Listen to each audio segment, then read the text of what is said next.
Summer is in full swing, and that can only mean one thing for primetime television viewers: lots of game shows. We've got 5 new ones to talk about for the summer of 2021. Let's talk TV.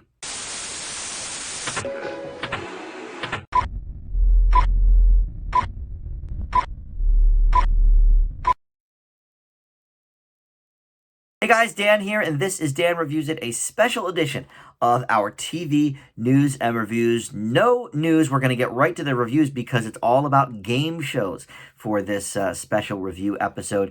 The summer game shows have been sort of a staple the last several years. ABC's been doing them for, I don't know, 5 or 6 years maybe, and a lot of their classics are returning again this year, along with some of their newer ones like The Chase and The Hustler. But they've got Celebrity Family Feud, of course, with Steve Harvey. They've got Press Your Luck with Elizabeth Banks, The Pyramid with Michael Strahan. So a lot of new and old game shows alike on the ABC summer lineup. I think 3 or 4 days maybe, I guess if you include The Bachelor as a game show as well. I think like 4 nights a week of programming have a significant amount of game shows on ABC. Holy Moly, the mini golf one is another recent one. And then NBC has been doing sort of the more physical ones. They do like American Ninja Warrior. And then, of course, they've been huge with America's Got Talent every summer for the last 15 years maybe. It's been so long since that's been on. So all of the networks, though, are sort of getting in on the fun. So tonight we've got 2 NBC shows to talk about, another revamped old show on ABC that has a new twist, and then a Fox show, as well as on cable we've got a TBS program as well. A lot of interesting hosts for some of these shows as well, maybe ones that we wouldn't automatically think of either. So let's launch right into it. We're going to talk about, in order here, Small Fortune, College Bowl, The Celebrity Dating Game, Crime Scene Kitchen, and The Cube. So first, let's go to the network that has 2 shows we're going to talk about, which is NBC. And I will say, last summer, there were a handful of new game shows that, as far as I know, are not returning, or at least haven't returned yet. Don't over on ABC with Adam Scott. We had, I forget the one on NBC that they had last year as well that was brand new. They had something in that vein, or no, maybe that was CBS. It was like a sort of challenge. It was like a trivia/challenge show. Anyway, I did reviews of all of those, but I haven't heard really of any of those coming back for season 2. I don't know. I know Tough as Nails over on CBS, that already got a second cycle in the winter, so no shortage of shows there. But all right, so over on NBC we have 2 new shows to talk about. The first is Small Fortune, and that is starring Lil Rel Howery, who has been in a ton of movies lately. He had his own short-lived program on Fox for a little while, a sitcom. But this is an hour-long show, and most of these, by the way, are hour-long. In fact, I think all 5 of these are hour-longs, but that's sort of the thing now. The half-hour game shows, but we could do those during the week, like Jeopardy and Wheel of Fortune and stuff like that. But in prime time, for some reason, they all have to be hour-long shows, and ABC, for their retro ones, just seems to sort of put 2 together, like, oh, well, or not Joker's Wild. What's the one with the cards? Card Sharks. Oh, well, we'll just play 2 games in the hour. Pyramid. We'll just play 2 games in the hour. But anyway, so Small Fortune takes 1 team, and they have to do all of these little sort of games on this like miniature type of stage. So the cameras get in real close, and you think on the outset that it's this, big, house or room or whatever, football field or whatever. But no, it's like these miniatures. And so they have to do different things with the miniatures in sort of little gameplay. Now, they give everybody practice chances as well, which I think kind of slows down the momentum. But every practice, they take away some of your money. You get 1 free practice, and then if you don't think you're still going to be good enough with it, they let you, do more practices. So, okay, that's fine. But that leaves sort of less room for the games as we go on. They do have an app component with this, though, too. I think this is kind of cool. There's an app where you can also play the games that you see on the show and probably some other ones as well. And the final is played in sort of 3 phases to get the money. And instead of the Wells Fargo, it's called the Lil Rells Fargo. Which is kind of cute. And so, you can go up the tiers of that if you want to keep continuing. Look, I think it's a fun little concept. It's sort of a novelty game show, though. I don't know that this is, going to be appointment television for me. I'm a game show dude. I love game shows, but I will say the ones that I feel like I'm drawn the most to are ones with some sort of trivia component to them. And I think that's simply because, I'm not very athletic anyway. These aren't really like super athletic type of things. They're sort of just little games you can play at home. But if I'm not actually able to sort of do it with the people, I don't know, something is a little bit lost there for me. Like most of the NBC game shows do have some sort of trivia component, like The Wall or Spin the Wheel, I think is NBC, Ellen's Game of Games. But, shows like this where I can't really quite play along because it's not like I have this set up at my house. But that is sort of why I like the app component to this as well, so you can sort of feel like you're playing along with them. Not that you'd be playing at the exact same time on the app, but and I think Lil Rel is a pretty good host. He's an affable dude. He's funny, and he's also quick. He's quick-witted, so that helps too, I think. So I do think the gameplay is a little bit slowed down with all the practices that they allow you to use. And that way we see less games in the end result. So I don't love that. But overall, I think Small Fortune is sort of good throwaway summer entertainment. So I'll leave it with a B. Next, let's talk about College Bowl.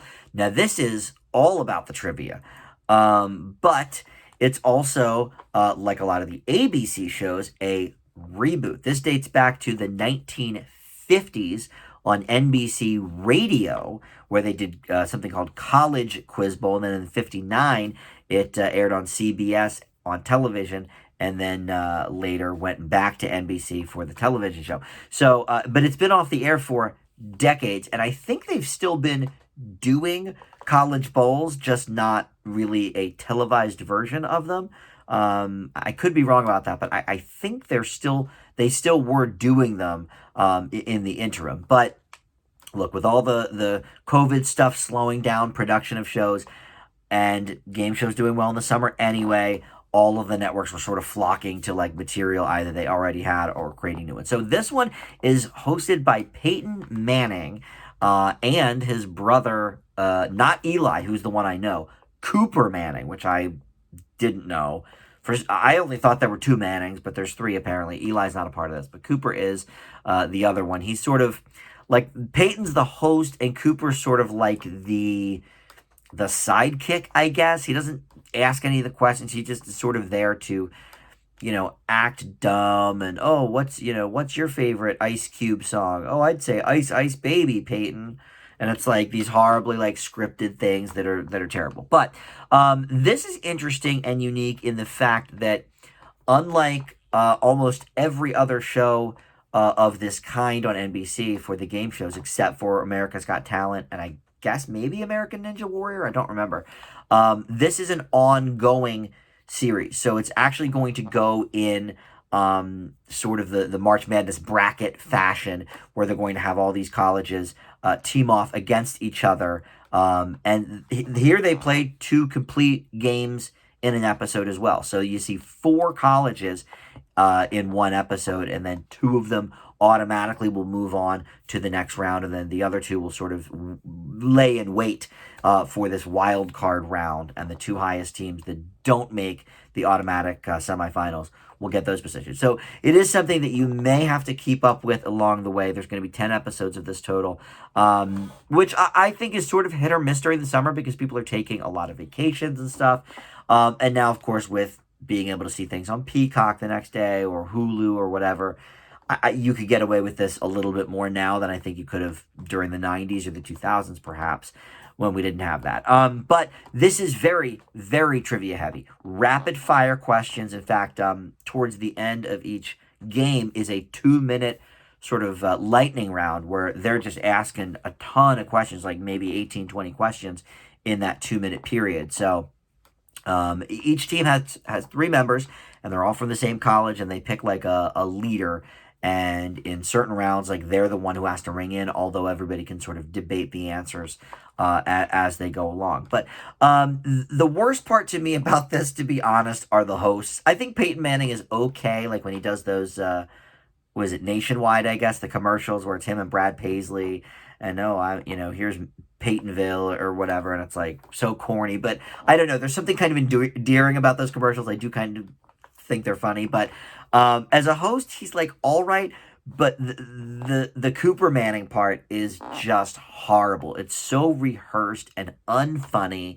I just can't really get behind that part. But I do like the quickness of the questions, and some of them are Jeopardy type. I guess a lot of them are Jeopardy type questions because when there's a pop culture question, it's a little bit on the easier end, because that's not really what these people are best known for. They're more academia based, like a normal Jeopardy contestant. So there's a lot of those sort of tougher questions, but they do revolve a lot of questions around sort of what college kids might be studying, questions about, sort of current events or engineering or psychology or something like that. At least in this first episode, there weren't a lot of like mythology questions. Like that's categories that always trips me up on Jeopardy when they have mythology and stuff. Overall, this is another one that's sort of, not top tier for me, but there's a lot I like about it. And I do kind of think that the tier system of having, like when I first tuned in, I thought maybe it was just going to be team against team, whichever team wins, gets a, I don't know, $10,000 scholarship or, whatever the prize is. But, and I don't know if that's how it was back in the day or not when it was on the radio and television back then. But, all right, now I'm reading here in 1977, they did start doing national competitions off of television, and that lasted 31 years. So I guess that ended, about 10 years ago. So, all right. So they did do it for a while off of television. It still existed. But now, it's back, and I don't know. I think it's good, not great. So I'll leave this one with a B as well.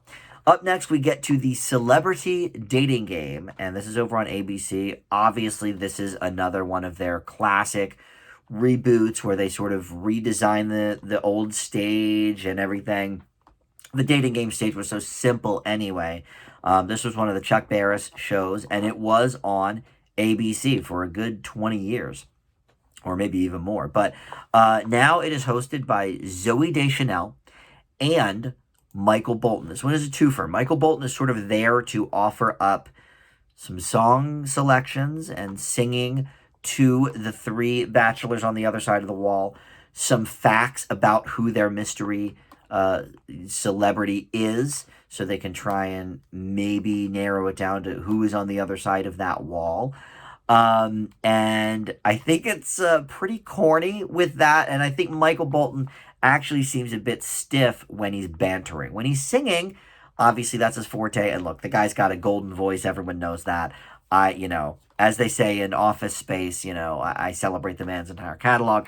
Look, I like Michael Bolton. I don't think he's an ass clown like they say in Office Space, but I think he sort of has been poking fun at himself the last 10, 15 years. He did the Lonely Island song about Jack Sparrow. So he gets it. He gets that he's sort of corny, but look, he's a great crooner, and that's fine. But whenever he like banters with Zoe Deschanel, it's really like stiff and forced and uneasy. And I think it took a good 15 or 20 minutes of that first episode for Zoe to even sort of feel comfortable, which was a little surprising to me. She seems like such a natural, but you know, this is maybe a little out of her comfort zone. I don't know. I don't know. Um, the dating shows were never my old favorite game shows anyway, like Love Connection, Studs back in the 90s. I mean, when I was a kid, they were sort of amusing to watch. The one I like the most is the Newlywed Game, where they sort of, you know, play off each other and they give the answers backstage and, you know, all that kind of stuff. That's, you know, fun, but they already know each other. That's not like a dating show. You know, but anything where they are supposed to go on a date. It's why I guess I don't like The Bachelor and stuff like that. I mean, this makes perfect sense for ABC because not only was the original on there, but The Bachelor is one of their hottest shows still. So it makes sense. But it's also a little bit awkward for me watching the contestants guess who the famous person is. Now, of course, I watch The Masked Singer. I love that show. I love guessing. And they do make some wild guesses there too, like you know, Oprah Winfrey, welcome to The Masked Singer. You know, it's like obviously it's not Oprah under the rat mask or whatever it is, but here, you know, you gotta sort of think, all right, who is a single and B going to go on a game show to date some random person. Like one of the contestants in the first episode guessed Blake Lively, and it's like, first of all, she's very happily married. Second of all, she doesn't need you know, a dating game show. She's one of the most beautiful women out there. So you know, it was a little awkward. I felt kind of bad for the celebrities. Like, okay, he's gonna turn around and realize I ain't Blake Lively. I didn't even know who the first one was, to be honest, because it was a previous Bachelorette. And again, I don't watch that show, so I hadn't even really heard the name. I guess she was also on Dancing with the Stars, but don't watch that either. But there's all this, you know, symmetry with ABC. All these shows are on ABC, so why not? You know, they assume, I guess, you're watching these other shows. I am not though, so I was very out of that. I think this is a show that if you're into the dating shows, if you're into The Bachelor, maybe this will be more appealing to you. I thought this was very middling. I do think it's fun when Michael Bolton sings the songs. I can't deny that. But I found the whole thing to be a little bit awkward, so I'm going to leave Celebrity Dating Game with a C. Next, we go over to Fox and Crime Scene Kitchen, hosted by Joel McHale, who, by the way, is doing sort of double duty because he's on Card Sharks on ABC as well. He's the host of that. But that did not air last summer at all. So I think these episodes of Card Sharks that they're airing now were recorded like before COVID. Like I think it was forever ago that they recorded those. So obviously he's not like running from the Crime Scene Kitchen stage over to Card Sharks. I think all those have been in the can for a while. But look, Fox has sort of built this reputation lately of being the guessing game show network because of course they have The Masked Singer and The Masked Dancer, but then they also have I Can See Your Voice. They have that other one that just premiered a few months ago where the Game of Talents, where they have to like try and guess what the talent is by looking at the person. So in Crime Scene Kitchen, it's part cooking show and part guessing game because what happens is I should say the famous, you know, sort of judges. So it's Curtis Stone, who I had heard of. He's, you know, I guess he's got a show or something on Food Network maybe. And then Yolanda Gamp, who I was unfamiliar with, but she is, you know, a very, very famous like YouTube food critic or something like that. So these are the guessing or the judges, and the teams of two have to look at this quote unquote crime scene kitchen in which different items are laid out. Could be, you know, cake pans, or it could be you know, mascarpone for some kind of topping, or it could be, you know, strawberries or cream cheese or whatever. You know, if you know, you look in the trash can, there's an empty thing of cream cheese in there. You know, stuff like that. And so from these clues, they have to guess what the hidden or the mystery dessert is. And then they have 2 hours or 2.5 hours in the second round every episode to make what they think is the mystery dessert. And it's always desserts, which I didn't quite realize going into it. But the first round is like a more basic dessert. They have 2 hours for that. And then the second round is called the showpiece round, and they have 2.5 hours on that one. But same type of clues will be in each one. And honestly, look, I'm not a baker. I don't even really watch food shows, but this is a blast. This show is so much fun. I've been following it week to week because it is a competition show where they're whittling the contestants down. And it aired, I think, over a month ago for the first time. So there's like 4 or 5 episodes in the can already. I was just sort of waiting till all these game shows premiered for me to do this video. So I've been watching at least 4 weeks now of this show, and I'm getting to know the contestants. And look, I love it. I'm having a blast watching it. I think Joel McHale's hilarious, by the way. If you're a McHale fan, then you get it. If not, I'm not sure this will make you a convert because he's sort of doing his snarky thing and being very fun. It's kind of like Will Arnett and Lego Masters. Either you kind of like that snark from the host or you don't.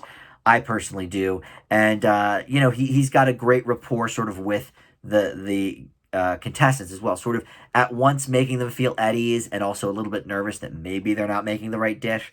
But this is a blast. I really am enjoying it. And I like the mystery, even though I don't know, half the things they say I've never heard of. Like, let's make a Fraser cake. I know Fraser Crane from NBC, but like a Fraser cake. One was a tower of cream puffs, and they called it, I forget what they called it, but like, I didn't know what the heck that was. But it's really like fun for me, and it makes my mouth just water. I just want to go like on a dessert tasting tour or something, which I think a good food show should do as well. So as we're whittling down, I think there's only maybe 8 or 9 teams left at this point. But they started out with one group of 6 and another group of 6, and then have been whittling those down separately. And I think the next episode they're going to bring them together. But they've had a couple of celebrities on to sort of, here's my favorite signature dish. Last week was Kelly Osbourne, and so the team has to not only figure out what the dish is, but with Kelly Osbourne in mind, so they're thinking, okay, maybe it's something British, and it's just so interesting to see how close or how far off they are. This is a lot of fun. Crime Scene Kitchen gets an A- from me. Finally, we're going to do The Cube. This is over on TBS, and it's hosted by basketball star Dwayne Wade, who I am only familiar with because I called into a game show that GSN used to have called GSN Live. It was a live game show on like Saturday nights or something. I called in, and it was a like jumble, and the answer was Dwayne Wade, but I had no idea who that was, so I lost and didn't win anything. But I know who he is now because of that, and he hosts this show. There is a $250,000 high prize if the people complete all 7 of the games, and they have to sort of agree to keep going. They can stop at any time and take what they've won so far, or they can keep going, and obviously the rounds get more harder as they go, but also the money skips up dramatically. First round, I think, was only $1,000. Second round, 2,000. Third round, 10,000, and it goes, I think fourth round was 25,000. So it goes exponentially higher. But you get 9 lives total. So if you fudge the first one and mess it up, well, they'll give you another shot. Same amount of money and everything, but you only get 9 lives throughout. And you can get some helpers too. In fact, you can even get Dwayne Wade to step in for you and, try his hand at the contest. So they're all sort of physical contests, but on a fairly basic scale. Like, for example, there's a tray of, rubber balls, and you have a plastic box over here with like a hole in it just kind of big enough to fit the balls. And you have to put 50 of them in this hole over 2 minutes or something along those lines. And so they get one, free practice. So there you go. And then after that, they have to go for real. And the cube is sort of like this taunting robot that can sort of adjust what they're saying according to, what the people are doing. So it's sort of a live feed, I guess, for whoever is voicing it. And so, they kind of speak to the contestants and kind of make fun of them for what they're doing wrong or whatever. And I thought Dwayne Wade himself was an okay host. I think he was a little bit fidgety, not completely natural, but look, I think he'll get the hang of it. I can tell he's charismatic enough. And he's really rooting for these teams as well. There's a little too much kind of slow motion of the game that like slow it down. Zack Snyder style, and sort of, okay, we can see this guy moving real slowly to put the ball in the hole. Like, cool. Um, Another thing that's interesting is, unlike some of these other game shows where, there's there's only one set of contestants per hour. So towards the end of the hour, you sort of know, all right, well, these guys aren't going to continue anymore, or that whatever. Here, they can have more than one team rotating in and out throughout the episode. So, like the first episode I watched, the one team didn't even make it all the way. They decided to take their money after round five, I think, and go away. So then they brought in another team that did like one challenge before the clock, ran out. So I thought that was kind of interesting. Most of these game shows now are so sort of set, and they're like, okay, one game and that's it. Back in the old days, they would just run games not simultaneously, but like, if a match game episode ended 20 minutes in, they just brought the next set of contestants in, and okay, now it's your turn on the match game. But they clearly filmed this during COVID because it is the most bare minimum set. There's almost no set. It's basically just Dwayne Wade, the cube itself, which is sort of like a chamber of like a plastic chamber of sorts, and then the two contestants, and that's it. Obviously, there's a camera crew there too, but like, the background is all completely black. There's no set really at all. So I'm sure they filmed this, during COVID, and for a COVID inspired game show, it's not bad. I mean, it's fun to watch, and for a cable show to give away $250,000 for the high prize, obviously, it's going to be very hard to win that. But you could walk away with maybe 100,000, which is still pretty good for a cable game show. So I like that. I thought this was pretty fun. Kind of in the same vein as Small Fortune, where they're sort of just doing tasks that seem easy, but then maybe aren't so much. But I'm not sure if I'm not sure which one I like better. I guess I'll give the edge to the cube. Because there's only so much you can do in that little box, but they've been pretty clever with the different challenges so far, like stepping on the floor in different ways. And I think I don't know. I think they're doing a lot more with a lot less, actually. And so for that, I guess I'll give it. I don't know. I kind of want to give it the same grade nonetheless, but I'll give it the slight advantage there and give it a B plus on the cube. Nothing's as good as Crime Scene Kitchen, though. I mean, that's almost like an A for me, but I don't know. I'm a little harder on some of the game shows, I feel like. But anyway, that is it for this episode. We're going to have another TV news and reviews really in just a few days because this was sort of a one-off, special. But stay tuned for that and all of my other movie reviews and such. And thanks for watching. We'll see you next time. Bye.